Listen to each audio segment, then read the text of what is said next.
All right. Hi, welcome. I'm so excited to talk about this. I'm talking about my adoption protocol, specifically health related. So, things that I did to induce lactation, to support detox and gut health, and for bonding. Um, I was just talking to one of the girls on the call right before I hit record about how I need to record another video. My husband and I have done them in the past, but it's definitely time to do it again, where we just do a call on adoption, frequently asked questions, concerns, our concerns before we did it, our story and what led us to it. And yeah, just more of that type of call where this is more on our protocol, our health protocol. But I get these types of messages a lot from perfect strangers online. I'll just get Instagram messages. I heard through a friend of a friend that you produced milk. How did you do that?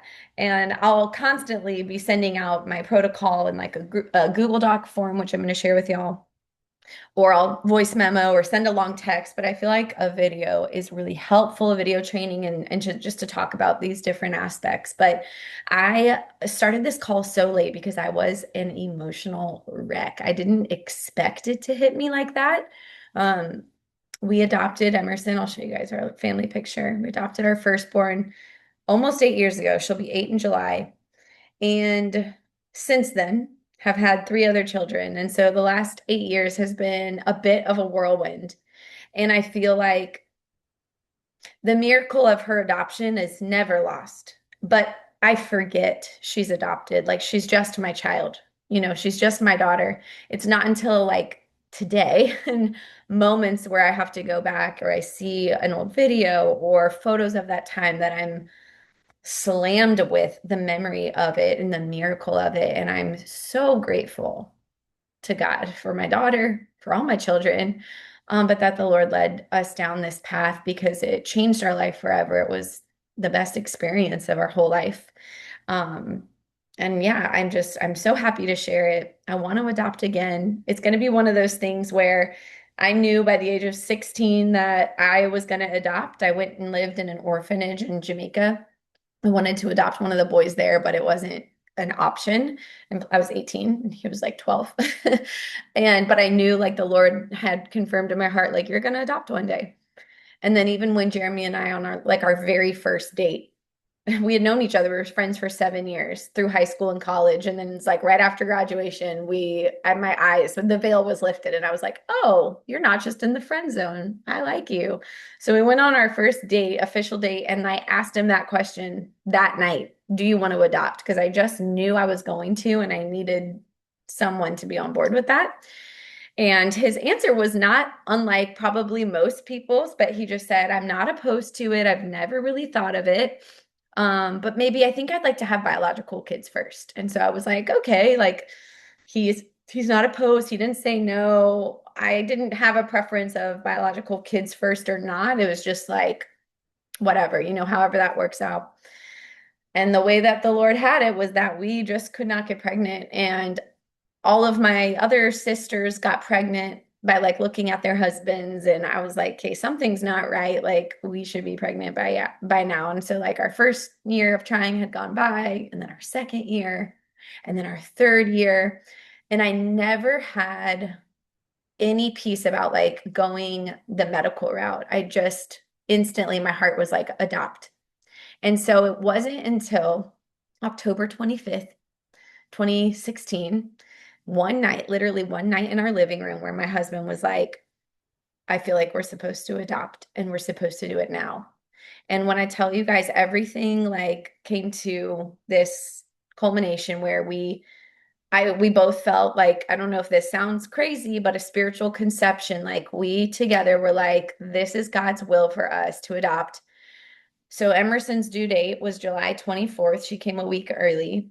And her conception date, based off of that day, was October 25th, that night. So literally like a conception, like a pregnancy, like we had her in our arms that 10 months, 9 months later. And I know if or when Jeremy says to me again, we need to adopt, then that's the right timing, right? So like the Lord tends to do this. We've been married 13 years. Well, he'll give me an idea years before Jeremy's feeling it, but I know if and when Jeremy feels it, it's the time. So, um, I know God doesn't tease us with dreams, and so that dream of adoption was planted in me for, 14 years before I had Emerson. But after Emerson was in our life, 15 months later, we miraculously got pregnant. And 15 months later, we miraculously got pregnant again. And 15 months later, we miraculously got pregnant again. And miraculously, I'm not pregnant right now. Um, and if I were on track, I would have a baby right now if I were on track for what we have done in the last year. So, all that to say, God's timing is everything.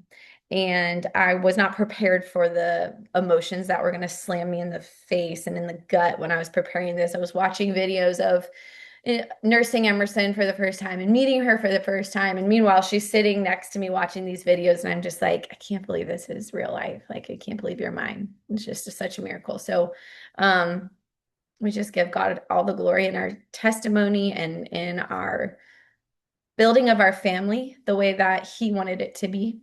Um, so anyway, I could talk forever about that, but I want to get to the bulk of what I want to share with you. And so the first thing is inducing lactation. The most frequently asked question I get, how did you do it? I had never been pregnant before. A lot of people didn't think it was possible without meds. I just knew that I wanted to. That's the best way I can put it. I had a dream that I had nursed her. I knew it was going to be good for bonding. For some reason it was just really important. And we had her as a newborn. We met her hours after she was born. If you scan that QR code, that's my full document that I'm kind of just going to pick through bullet points, but that is shareable. You can share it with anybody you need to. But I put in there like a disclaimer, like, hey, I'm not an expert or a medical professional in this field. This is just my protocol, what I did. I did a lot of research. It took me I started preparing about 2 months before she was born. But I will say, within 12 hours of pumping, the very first time I did it, so 12 hours of like this protocol, I was already seeing milk drops.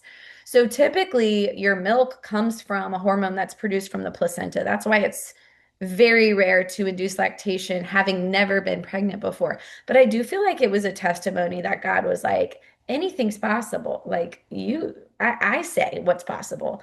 And I knew I did a bunch of research. I was very close to taking meds. The things, let's see, that are on the market. This is in the document too, but domperidone is probably the most heard of, but it's not accessible in the US. I was going, oh no, you know what? She did send it to me. I just never took it. I had someone in Canada send me then. Um, it's preferred over Reglan, which is available in the US because it has fewer side effects. But the main side effects of the meds, and ultimately why I chose not to go that route, well, first of all, still have never taken a pharmaceutical. I was like, wow, I'm about to break my no pharmaceutical streak on this. And the side effects were depression and weight gain. And I just didn't know if that was a good idea going into motherhood for the first time and with adoption. I was like, I think I'd rather feed her, like the best formula I can find than be a depressed mom with my first baby. So I opted against it. I did, but I bought it, I had it shipped to me, and then at the end of the day, I was like, I'm just going to do my best with natural route and see how it goes.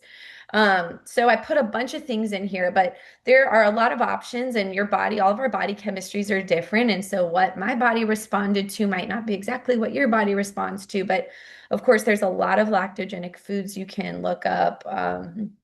Like something sweet potato, oats, dark leafy greens, spinach, legumes, nuts. Um, but more than that, I was doing a very routine supplementation with herbs and essential oils. Brewer's yeast, I did 3 tablets 3 times a day. There's different types out there. I did the kind that you don't have to taste because it's really gross. So I got like the kind you swallow. I used goat's root tincture, Milky Way mama tincture. There's herbal teas, fenugreek capsules, all sorts of things. One of my favorite supplements that I noticed milk right away when I was pumping, and you can find these at like Target. They do have some sugar in them, but they're called booby bars. And then another thing that I think is at Target, it's a brand Upspring and it's called Milk Flow. And that's like an electrolyte with different herbal galactagogues in it that you just put in water. They have like watermelon flavor and chocolate flavor and things like that. mother's milk tea, mother's milk chewables, and then the essential oils that I used were clary sage, fennel, and basil. And I put it in a roller bottle with coconut oil. And every time I did my pump regimen, I would just roll it all over my breast. Um, I put in here information on how to, like the pump I used, the double nursing bra. I got the pump for free from insurance. Some insurances might even cover it for adoption. And it was basically pumping every 2 to 4 hours. In the beginning, I did every 4 hours. And then by week four, I was down every 2 hours. I even was pumping through the night. So it was a slow progression over 4 weeks for me. I only would do like 10, 15 minutes at a time. Listen, y'all, it's a labor of love. It is not for the faint of heart. After doing this and having three other children that I breastfeed, I still breastfeed my younger two. I've never touched a pump again. Like I just was like, that was for the birds. I never want to do it again. It's not even that it hurt, although pumps can cause nipple damage if you're not using like the right phalanges and things. It was just tedious and tiresome. And so it is not for the faint of heart, but if you have it in you and that is a desire, that is such a labor of love to do for your child. That I know even the little amount of nursing time we got together was absolutely worth it. And for me, it felt necessary. It was like the thing I needed to do for bonding. And I know there's a ton of different ways to bond, and not everyone's going to adopt a newborn and have this option available to them. So this is obviously just like my personal story. But basically, I was able to produce milk, but not enough. And she was itty bitty. So what I did was I either procured some donor breast milk. I got a lot of colostrum for her, which was incredible. Or I ordered goat milk formula from like Europe, Hip and Holly, and I would put it in this thing called the SNS. This is the Supplemental Nursing System. And it's got these itty bitty little straws. So you tape the straw to your nipple. So while she's getting a little bit of my milk, the act of it was not so much for me to stimulate more milk, but just for straight bonding and that oxytocin. And so she was getting primarily fed through the bottle, through the straw. We did that till she was about 7 weeks old, and I just felt like it was not like she was just growing and she was growing out of the SNS and she could just use bottles. And so our only baby to ever take bottles, and I think Jeremy loved being able to feed her and really enjoyed that. Um, but yeah, go ahead and scan that if you want the full. I'm not going to read through the entire thing, but I link a ton of resources in there, books, Facebook groups. And I just want to encourage you that if it is in your heart and that feels important to you, do it. It's possible. It's so sweet. I can't tell you how special it is for me this morning when I'm showing Emerson videos nursing her, 'cause of course, she doesn't remember. So she's just like, "Oh, mom, you nursed me." And I'm like, "I did, just like I did all my other babies." Like it's a really sweet thing. I'm so thankful I got to watch it or not watch it, experience that with her. And now I can show it to her and tell her about it. And then I put things in here about your emotions and how your body and your emotions are really synced. And so if you're feeling stressed in this process, don't do it. Your body's not going to respond to stress. I used a lot of stress away oil. I rolled a lot of that all over me all the time. And I give some other bullet points in here for ways to kind of combat the emotional side of it. So let's move on to the next one. Again, there's so many ways to facilitate bonding. And I remember like even before saying yes to adoption, when my husband and I were just in conversation about it, one of his biggest fears, which is so funny to me because we hadn't had biological kids yet, but his biggest fear was like, am I going to love this child like it's my own, right?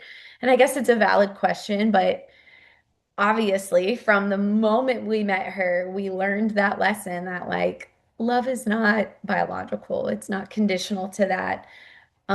It was love at first sight. It was like everything we'd ever prayed for and hoped in her and for this experience. It was truly a moment of two things. I think we felt like we were truly walking in God's will for our life. Like nothing about this felt accidental.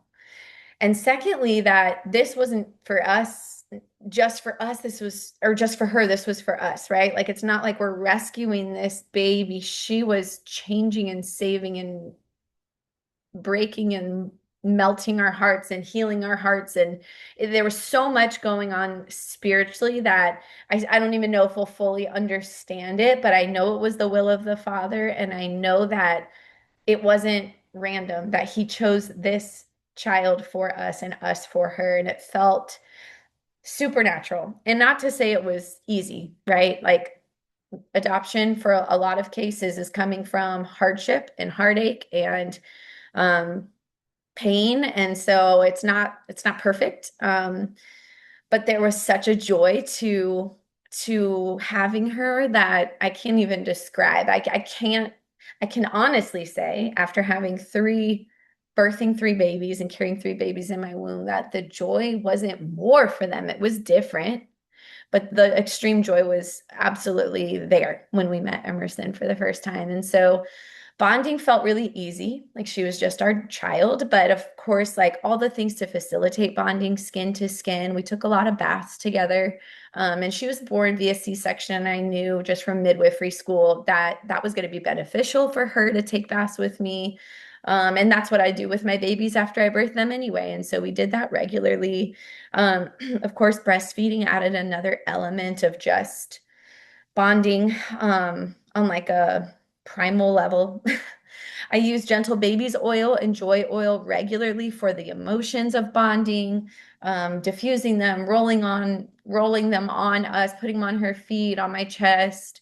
There was something called the Zaki hug. I don't know if I say that correctly, but you can look it up. Zaky, and it was designed for babies in the NICU. So a little bit of a short version of her story is that we were prepared to spend months in the NICU. They told us 3 months minimum.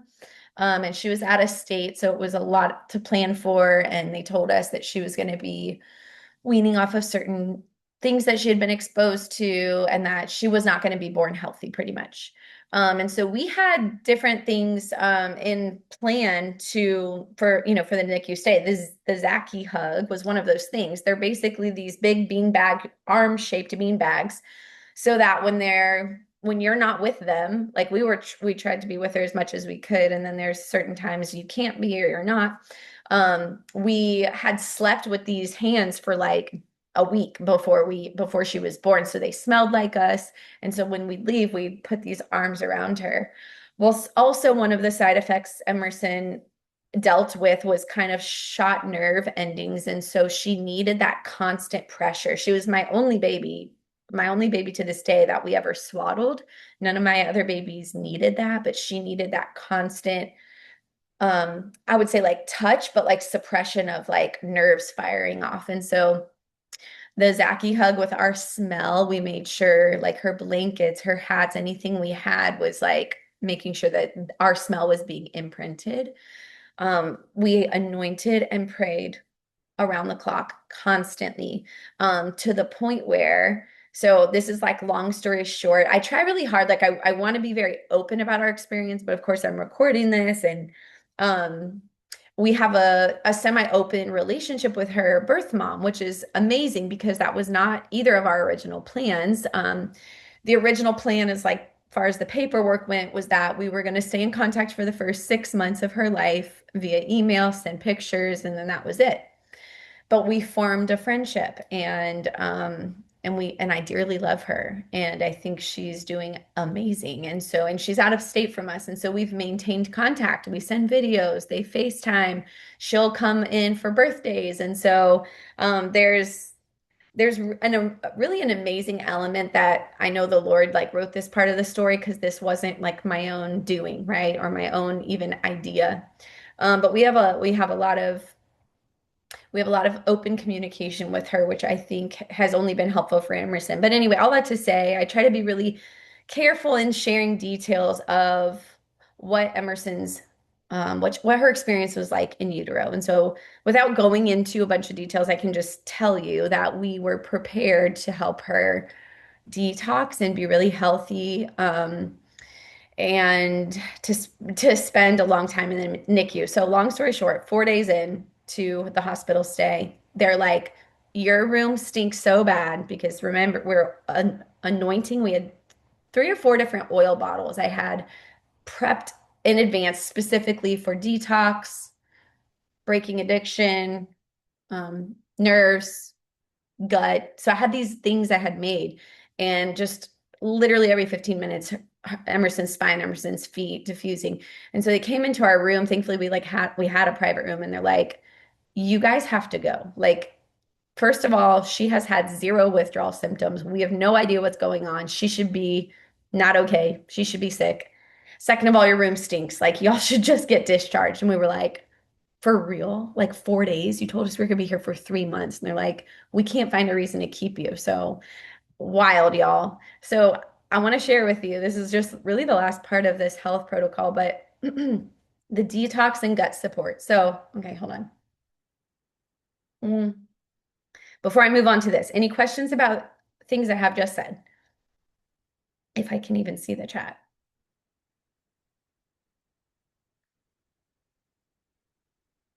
Okay. So I highly recommend working with Dr. Tanya. Dr. Tanya is my naturopathic doctor whose school I'm in. I'm in naturopathic doctor school. She is my professor. I've worked with her now for, gosh, 12 years. So I first, and I've never met her. Fun fact, we work remote. She's in Tennessee. I'm in Louisiana, Idaho. So a friend had referred her for fertility, and she's a holistic doctor, and that was the route I really felt called to go. Um, I did remote scans with her. I now own one of these scans, so people can like come to my house and scan Tanya, and they're on the money. They're so specific, root cause diagnostic. She could see everything I was dealing with: food, emotions, hormones, parasites. I mean, just so specific. It was amazing. So I had already trusted her to help. We my thyroid had been healed, my adrenal had been healed. I was already on this wellness journey with her. So when it came to adoption, she was my go-to. So I would send her birth moms, medical reports that were sent to me, um, prenatal visits, send it to her. So with Tanya, we came up with a specific detox protocol for Emerson. So what I did, I can't even share all that I did because it was so specific to what Emerson was being exposed to and her genetics and blood work and all of that. So that's where the first part of this is like custom homeopathic tinctures. I can't even share with you what I did because they were literally named like baby Aleph, right? Like they were made for her. So Dr. Tanya, brilliant. I highly recommend working with her for all the things: fertility, hormones. It doesn't matter how old you are, male, female, doesn't matter. She's best reached via text. So I put her number there for you, and then that's her website. So anyway, she helped us come up with this protocol. So we were armed and ready to go from the moment Emerson was born. I knew exactly what I needed to do and when I needed to do it. But one of the main things was that I needed to alternate for Emerson enzymes and probiotics, not to be taken at the same time, at least 30 minutes apart. And this is just to support the gut, to help the gut do what it needs to do to give it the proper bacteria, but also to help it grab onto things it doesn't need and detox them properly. So Young Living makes two enzymes that are itty bitty tiny capsules. Allerzyme, which is for all types of allergies, allergens. Like my husband uses it for pollen and seasonal allergies. You can use it for pet allergies, food allergies. And so Allerzyme was going to be an important one for Emerson, still is. But because she was going to be getting donor milk from tons of different people. And so I would rather have a variety of that and not be picky and say like, oh, you have to be dairy free. Oh, you have to be gluten free. I would rather have the breast milk than go for the formula. And so for me, it was just, I'm just going to keep giving her Allerzyme so she has no reactions to whatever food people are eating that her gut might not agree with. And then detoxzyme, which is obvious, that's an enzyme for detoxing, grabbing onto the things that your body needs to get rid of and not hold on to. And so every other day I would do Allerzyme, and Allerzyme, detoxzyme alternate. So I would do an enzyme, and these capsules, again, they're teeny tiny, but they're adult doses. So I open up the capsules, they're powder, pour them in like a little glass jar, and I would literally like wet my finger and dip it and put it in her mouth, or put it on the tip of my nipple to nurse her, or on the bottle nipple. Like it's a tiny amount I would use. And then at least 30 minutes later, if not longer, I would do the same method with Life9 probiotic. Young Living makes this incredible probiotic. I fell in love with Life9 when my husband and I first got married because he had horrible eczema. He itched himself like till like his pillowcase had blood on it, and not knowing, like in his sleep, his arms, his chest, his back. And for like his entirety of his adult life, he just got steroid shots regularly, like had no clue how to heal this from the inside out. And so thankfully, I went to my first Young Living convention that summer and heard from the stage someone say, Life 9 probiotic, take it for 3 months, 90 days, and heal your eczema from the inside out. So it was like, guinea pig, let's see if this really works. Never had eczema again. So we have never stopped taking Life 9 since then. But it's also a powder capsule. So same method as the enzymes. You pop it open, pour it in a little glass, wet the pinky, just a tiny little dab. So she was getting enzymes and probiotics every single day, um, and also as needed. And so if there were certain days where she had weird, like a lot more spit up than usual, or spit up, or had gas, or seemed to be in pain in her belly, or I switched donor milks or whatever, I would give her a tiny pinch of enzyme. Then, so some days she got more than one. Um, What's ironic is right after they released us from the hospital, we went to an Airbnb. We had to stay in the state of Florida for 2 weeks. So we couldn't technically go home. So we kind of were hopping Airbnbs. That was a really fun time. The Lord was so gracious because people literally just gave us places to stay. Like it was so amazing. But the first night that we had her, she had withdrawals.